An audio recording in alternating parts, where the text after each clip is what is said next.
ole iso mingin chi bai ule hei tun tuma kan thriat theu angin covid-19 thrileng vel awangin tu ma pon chu ngam kan om lova ati kara pathian tu cha toy soi ve ila ka ti a request na le ngen na te om ve a ama ro chu tu sei tak ero chu tun tuma hian kan soi thei ri ton lo ani ole tianga hun tha hun lo bom tam ru sak tu masain kan pathian ming fakin om ro se amen tun tuma ka thu in kha na tura ka chang thlan hi chanchin tha lu ka ziak bung riat chang som hi pani atanga som hi panga zo ani don ani hemi thu hi chanchin tha mathai zia ka po om thowa rem chan da na chiring kan soi pol mai don ani chang som hi panga na atangin ilo chiarang u tin an hne na khoya nge in rin na ati a tin an hlawa mak an ti le a hemi hi tu nge ni le thi le tui lampo thu a pe a an oi hi an ti hloma ta thiang lim kan chiarte dal pam mal mi som sang ro se amen thu pui han da ve ila isu krista hriat na le rin na a thama poimo ti kha ni sara emi thuwa hian kan ring tu na hian tharau lama zir tur tam tak kan mu thei ome amai ro chu tun tuma hian zau takin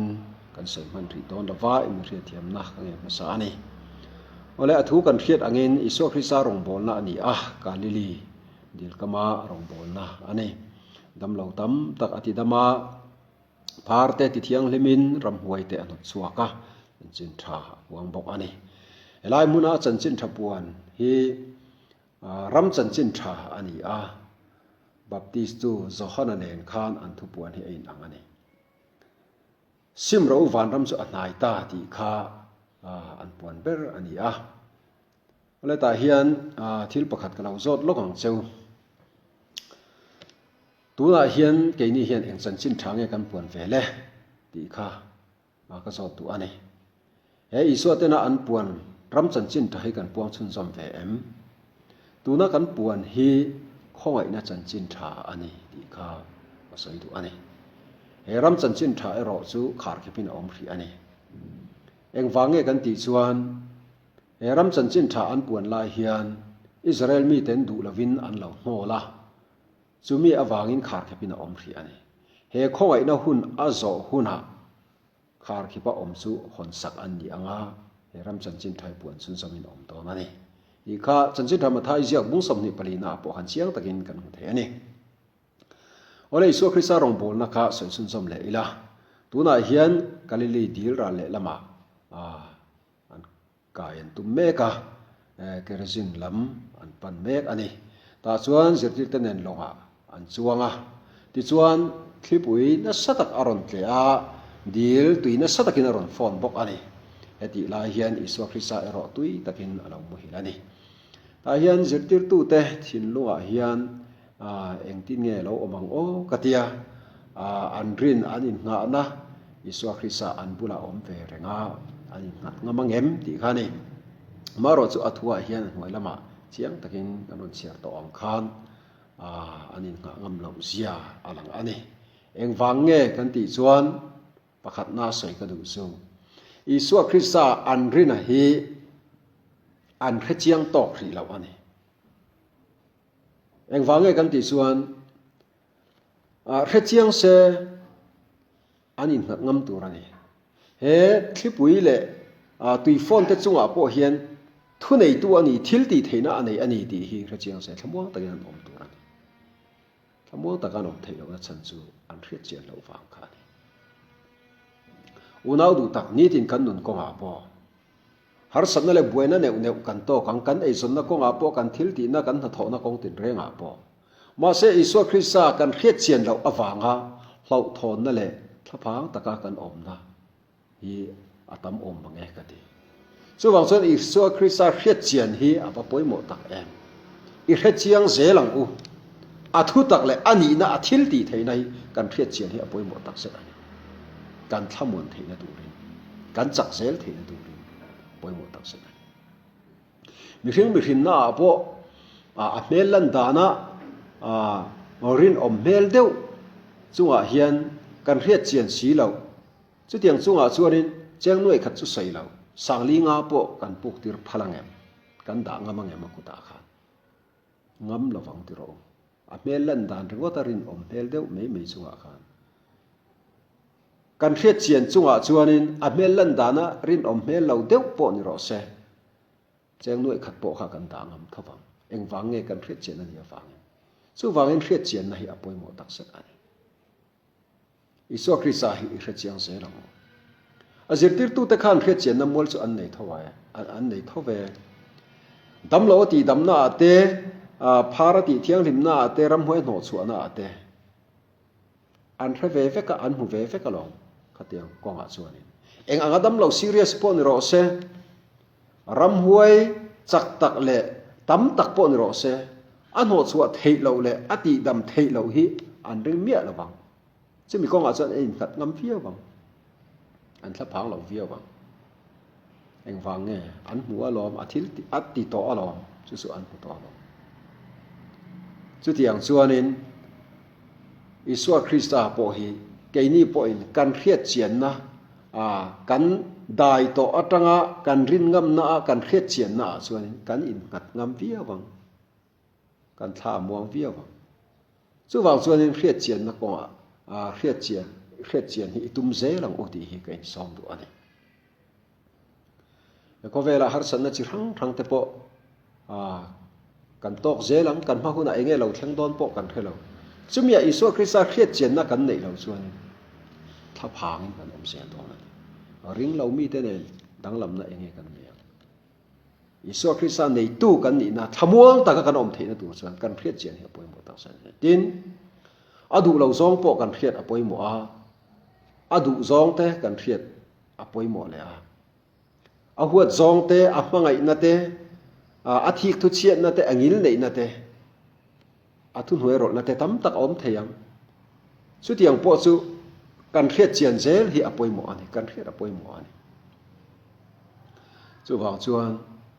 he kan riat chian na hian thamuan na le him na le dam na po hi a om ani pathian ro pui ro se Peter le khathona po khan engtin nge min thil kha Isua Krista khoi na le riat na thang zel turin min du ani kha chu wang chuanin kan riat chiana kan nei tama kan nei tam chuan kan tha chiang tel telanga chu kan riat na chuanin rin ngam na omanga thamuan na po om se to ni ti kha sei do le pani na kai la an rin na fi ina omani hela hen zirtir tu te buai mang ang chi a in an oma ta chuan Isua Krista chu alo mu hila he Isua Krista mi hring na chu alo mu hil tak tak te po ani thei ma se pathian ani na ero e azirtir tu te buai na le mang an na an hlo thon na zong zong hi a hravek don ani ti chu hai rual ani lo ani ma se zirtir tu te rin na ero engma lo ani sia le atlem sia hi alang chiang em ani ti chuan Isua Krista chu an va kai thawa alo harta thei min kai tho vat lo la chuanin hei kan boral don ani hi in ba ti thave atm teu lo mai rin tlem teu enga nge in hlo khoi ange in rin na atiani kha chu wang chuanin Isua Krista an bula om reng sia khatianga hlo thon na an nei kha an ma ni zil na amang ani ma se kha zil na kha an that na tur an pui thlin na tur ani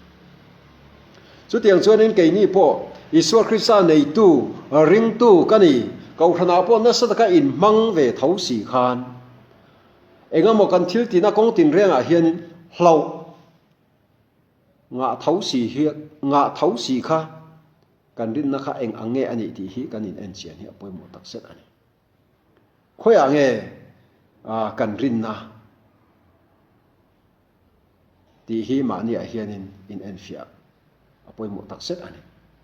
tuna hian eng ang phur rit nge inei enge I hlo thon na enge I thla phan na khoi ange I rin na chu Isua Christian sir tir te ni lovin keima ni po men zot ve a nga yang che chu wang chuan he khovela hian enge he kan taksa chatuana enkol thatur hianin pathianin atum ani lova kolosa bungthum chang thumna chuanin in nun na chu in thi to a in nun na chu pathiana chuan Christian hena thurukin a om si a atiani ka pathian ro pi ro se kan nun na tak tak ama ne na in zom na ero chu Christian hena thurukin a om to ani a thuk ro to ani kan lei taksa ero chu vai vut ania vai vuta ral le mei tur ani ma se tu na hianin a rau puina tura hun reilo te chunga man tura nun na min pek ani chu wangin kan pha ang to ka atana in mangse tur kan ni har satna chi rang rang te po kan to kan ma se rin ngam na in ke kan pen sel tur ani kan rin na apui thin sel the tur ale pathum na kai le tai la engkimin athu pek an oi thi elaya hian azir tir ten boral mei tura anin ngaya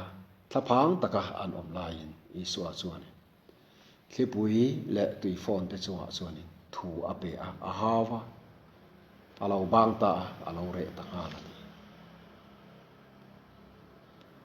athil siam te hian isua Christa thu pek hi an oi lo ngam lo ani an hnial ngam lo ani tu te nge athu pek hi oi lo thin le keini afa te zok hianin athu pek hi kan hial thinin kan oi lo thin ani lomi heng Isua Christa thu pek kan oi lo le kan hnial awang hianin har satna le buaina tam takhi kan tok thin ani lom ne chung har satna le buaina mei ani lo thil tha tam tak amal som na po hi kan chan tel thin ani chu kan thiat a poimo tak se ani chu wang chuan kan nun rama hianin in en fia zel ila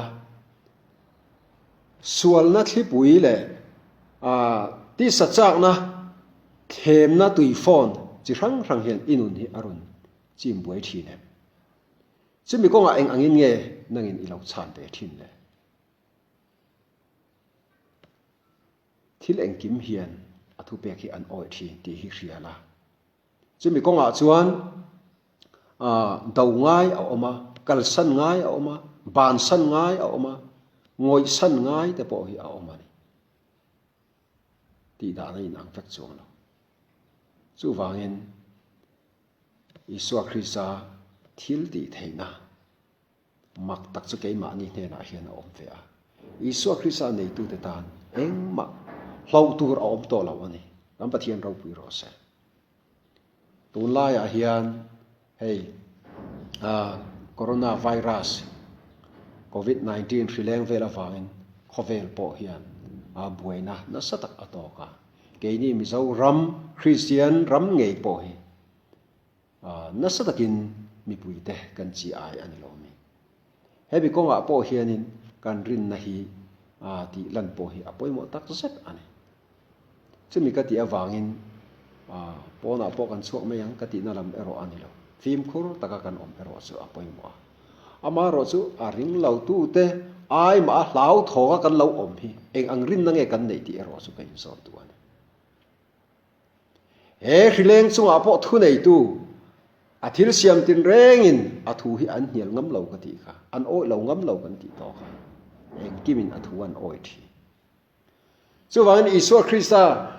hriat na hianin thang zel ila athu tak hriat na te athil ti theina hriat na te rin na konga te pui tling zel ila ne tu ngam tu kan ni na hi tilang zel tur kan ni sok law mi chumi a chuan thlamun na le him na dam na a omani kan pathian min ro pui ro se chu wangin kapiang thar ani ke chu kapiang thar to alom ke chu chol ni a ka in khom thin alom ti hi atok mei lo kan ring tu na hian kan than zel a poimo ani hriat na konga po rin na konga po thu tak a hian than den a poimo tak set ani chu wang chuan ke ma ni nan en fi ila ni tin kan nun konga hian a rin ngam na in ke ipen se lang thil eng kimin a thu pek an oi thin ani thu kan sei te man pan kan za ta tharin man sop sak ro se amen talome